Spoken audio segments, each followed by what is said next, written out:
कांग्रेस के सरकर्दा लीडर व साबिक वजीर आला अशोक चौहान की बेटी श्री जया को मुस्तकबिल में अशोक चौहान की सियासी विरासत का हकदार समझा जा रहा है और अशोक चौहान की बेटी श्री जया को मुस्तकबिल के एमएलए की हैसियत से पेश करने के लिए पार्टी के मकामी जिम्मेदारान की जानिब से शहर में उनके होर्डिंग भी लगाए जा रहे हैं। ये बैनर अशोक चौहान के मकान को जाने के रास्ते शिवाजी नगर के इलाके में लगाया गया।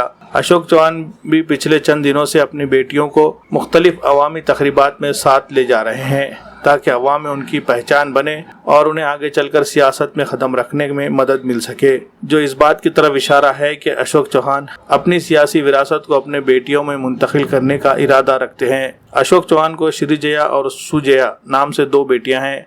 आने वाले 26 मई को उन दोनों बेटियों की सालगिरह तकरीब मनाई जा रही है। इनकी सालगिरह तकरीब के मौके पर कांग्रेस कारकुनान ने उन्हें सालगिरह की मुबारकबाद देने के मकसद से मुबारकबादी के बैनर लगाए हैं। इस बैनर पर इन्हें मुस्तकबिल का एमएलए के खिताब से तारुफ करवाया गया है। श्री जया और सुजया इन दोनों ने राहुल गांधी की भारत जोड़ो यात्रा से अपने सियासी सफर की शुरुआत की। जिस वक्त राहुल गांधी की भारत जोड़ो यात्रा नांदेड़ पहुंची, उस वक्त अशोक चौहान के साथ इनकी दोनों बेटियां राहुल गांधी के कदम ब कदम भारत जोड़ो यात्रा में पैदल चलते हुए नजर आई। उसी वक्त से ये अंदाजा लगाया जा रहा है कि आगे जाकर ये सियासी मैदान में भी कदम रखने का इरादा रखती है।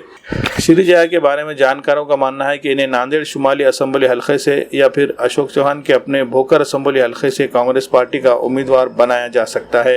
ऐसे में ये देखना दिलचस्प होगा कि आने वाले असम्बली इंतखाबात में अशोक चौहान की बेटी को उम्मीदवार बनाया जाता है या नहीं, और अगर कांग्रेस पार्टी इन्हें उम्मीदवार बनाती है तो अवाम की जानिब से इन्हें बहैसियत एमएलए मुंतखब किया जाता है या नहीं।